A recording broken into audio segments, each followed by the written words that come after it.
श्री श्री राधा रमणो जयति भजनिताय गौर राधे श्याम जप हरे कृष्ण हरे राम।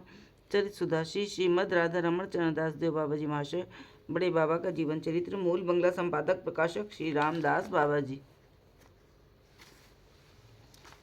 आनंद मिश्र से भेंट।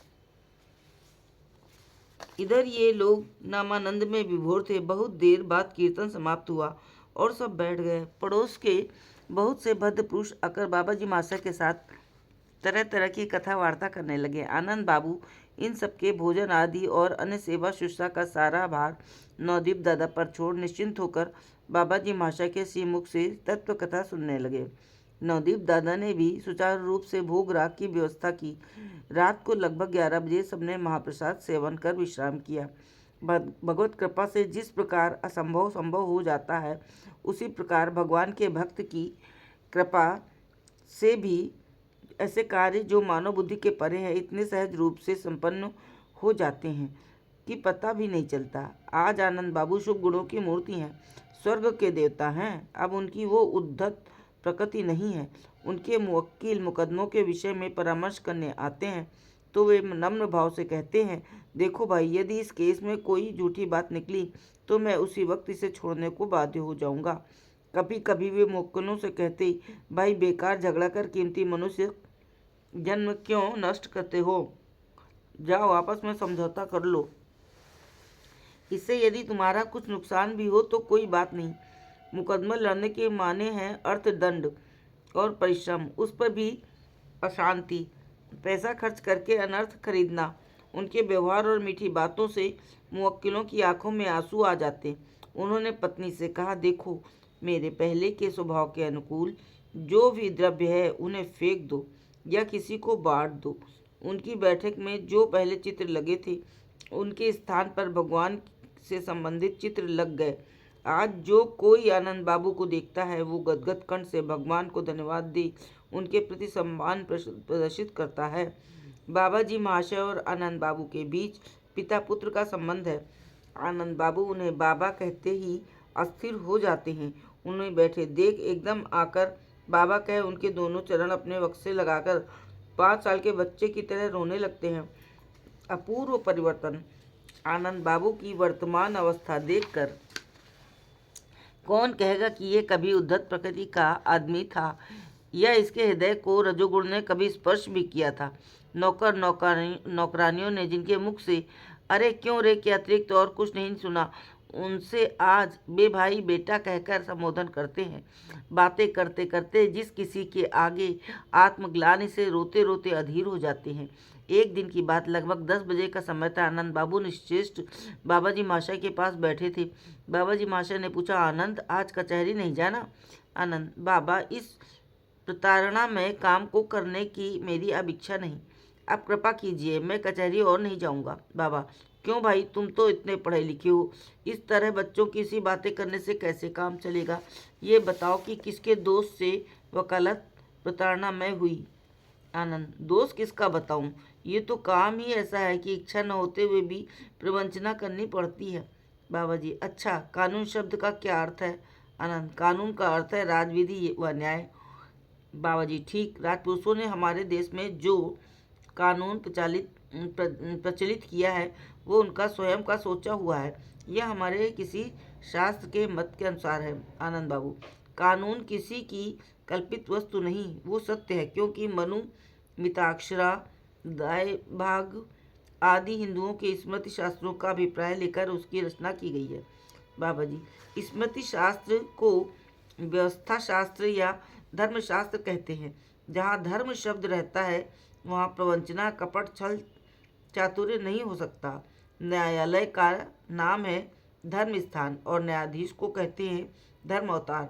जहाँ इतने सारे धर्म शब्द हों वहाँ प्रवंचना का क्या काम? वकील या मुख्तार शब्द का अर्थ है सहायक। एक अशिक्षित व्यक्ति राजपुरुष के आगे जाकर अपना मनोभाव व्यक्त करने में असमर्थ होता है। वो इतना भी नहीं जानता कि न्यायाधीश कौन है और कहाँ है। इसलिए राजा ने प्रजा का अभाव दूर करने के लिए सुशिक्षित, कानून ज्ञाता, सुपरिचित और विश्वसनीय व्यक्ति को ऐसी क्षमता प्रदान की है कि वो वादी का प्रतिवादी की ओर से न्यायाधीश को सब कुछ समझा सके और न्यायाधीश उचित न्याय कर सके। अब बताओ राजा के किस उद्देश्य से वकील मुख्तारों की सृष्टि की है?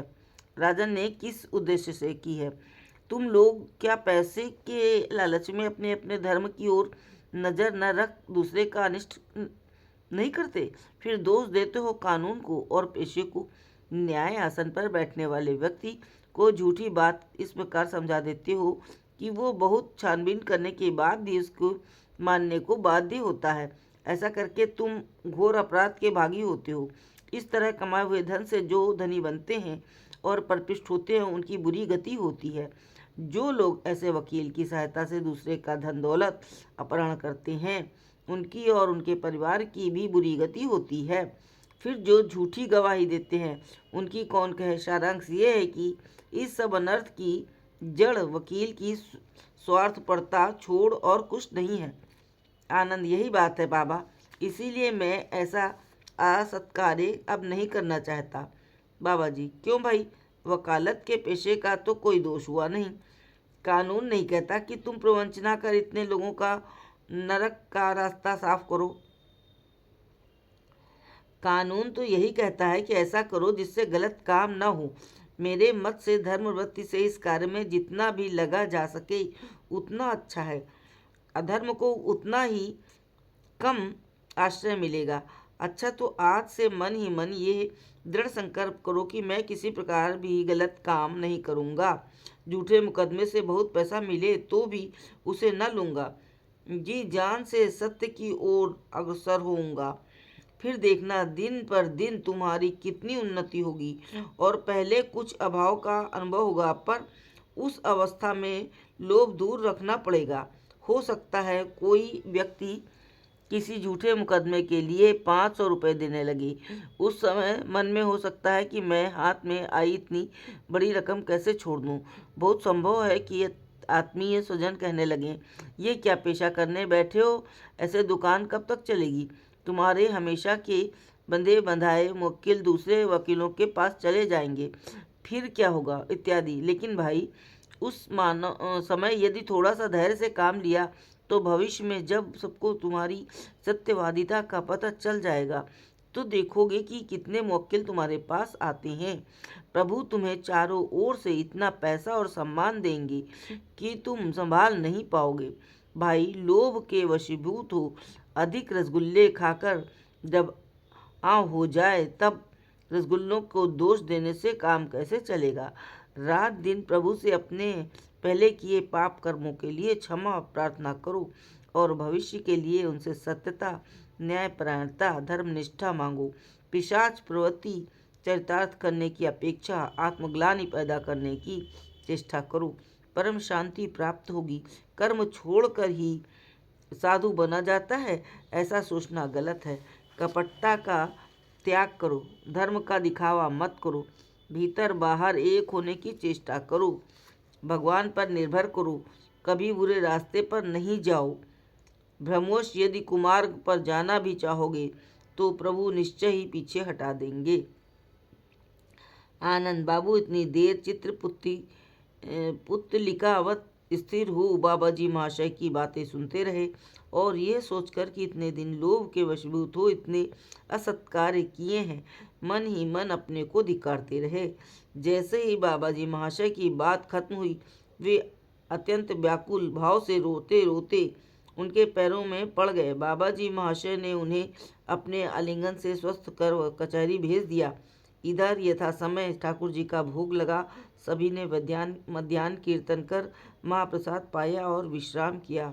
जय हो बड़े बाबा की जय। श्री राधे।